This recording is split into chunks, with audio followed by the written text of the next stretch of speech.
Alright guys, so there's date and time on the Garmin Forerunner 620. We are going to conduct another home system test of some smoke alarms. Now, instead of me being in my house, I'm actually outside of the Bayside cabin that my family and I always go to in the summer. Now, you might have seen a full video of me touring this cabin, so if you want to check that out, link will be below in the description. But in this video, we are going to test the smoke alarms, and this cabin has 4 of them total. So we're going to start off with the one that is downstairs.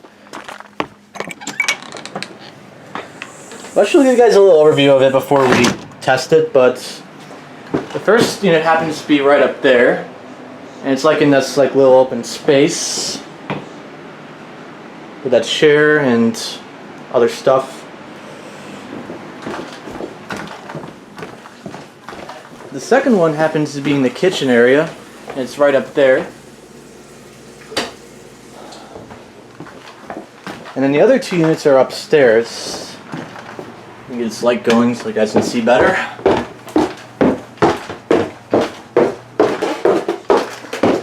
Yeah, so the third one is in this room right here.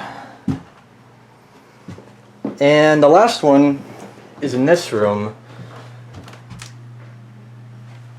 So to start off, we're going to test the unit that's down by that empty space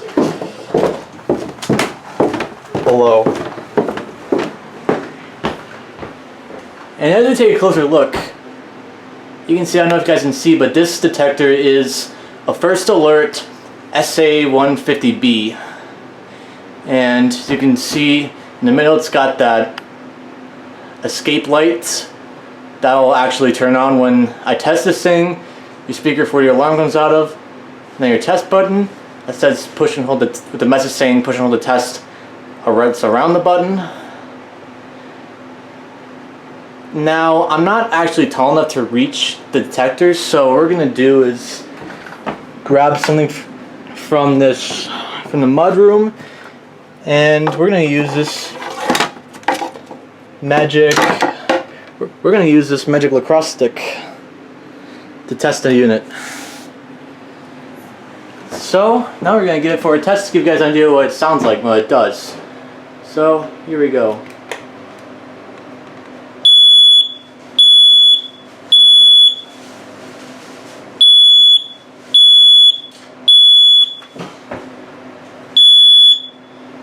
So yeah guys, as you just heard and saw, it produced 3 long pulses with the escape light turning on, which is basically like a visual notification device for people that are deaf. So it's nice that they have a strobe on there as well as an alarm. But yeah, the escape light turned on during the testing process, as you just saw. So now we're going to test the unit that's in the kitchen. This one's also the same brand and the same model. So we're going to give it a go. Shall we?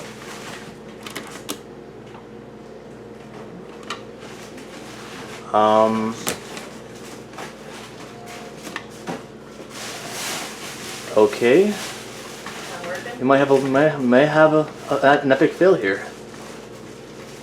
Wonder if the batteries are out. What kind do you need? I don't know. We'll have to take it off the plate just to see. Okay, guys. I'm gonna stop the camera real quick and take it off the plate just to see if there's any batteries in it, because I cannot seem to test it by pushing the button. So let's go see what the problem is. Alright, so I just opened up the unit, and it looks like the problem though is that this battery was sticking out a little bit. So I think now that I pushed it back in and tested it again, it should work. Alright, so we're going to put it back onto the plate and try testing it again to see if it'll work. So let's go ahead and do that, shall we? There we go.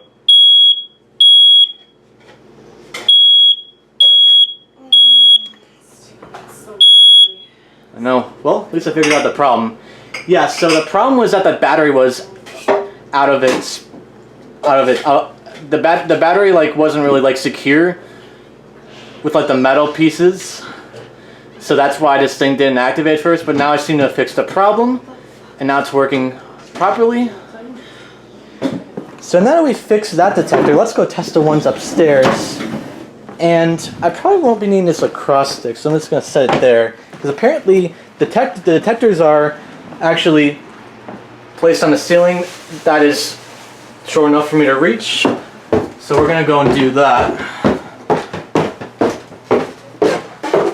And I actually test these on camera just to see how they test, and yeah, you have to hold the button in order to test it, because if you try to push the button, only the light will display and the alarm will not. So what you have to do is hold the button in order to get it to test. So yeah, as you can see, the ceiling here is a little bit shorter, so, or lower I mean, so that means I'll be able to test the units and while using my fingers and not that lacrosse stick that I just used. So now we're going to test this one.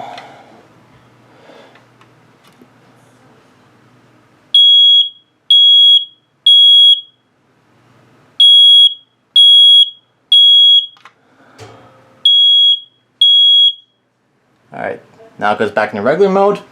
And another thing to note about the alarm produced is that the three long pulses are the exact pulses you hear in a fire alarm when it goes in temporal. So yeah, that's and it's also the tone you would use. It's also a tone you would hear in like other smoke detectors, which is like usually like the common like fire tone. So yeah, it's just that's another thing I wanted to point out there. And last but not least, we're going to test the unit that is in my mom's room, and it's a little dark here, so we're going to get some light going so you guys can see better. Okay, we're going to turn this lamp on. If we can or not. Oh, whoops, I didn't flip the light switch to on. Maybe is that one not plugged in? Let's try turning on this one. There we go. That should be light enough. However, this is the only unit that is different. While all the others are First Alert SA150Bs, this one here happens to be a Kidde i9040, which is actually an older and actually unreliable smoke detector.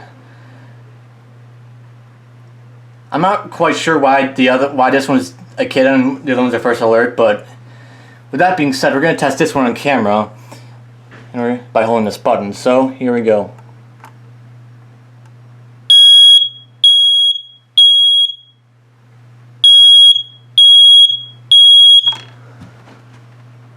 Alright, so there's what that one sounded like. It sounded quite similar to the other three units that are First Alert. So not a huge difference in terms of alarm or the way that the alarm sounds, but yeah. Now I'm not quite sure if this unit used to be a First Alert SA150B or if all the other three units used to be Kidde i9040s, but this is the only one that is in this cabin, and the rest are First Alerts. So yeah.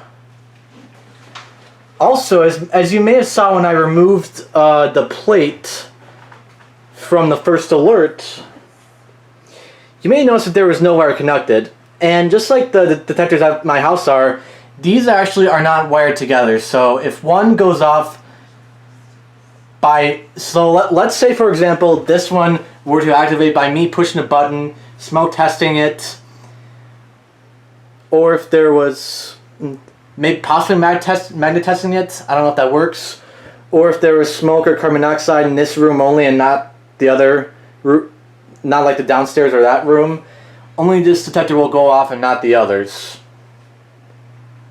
And I guess you don't really need them to be wired up together because they do cover the whole cabin. So yeah, if one goes off, that'll be loud enough to hear from like wherever you are in the cabin.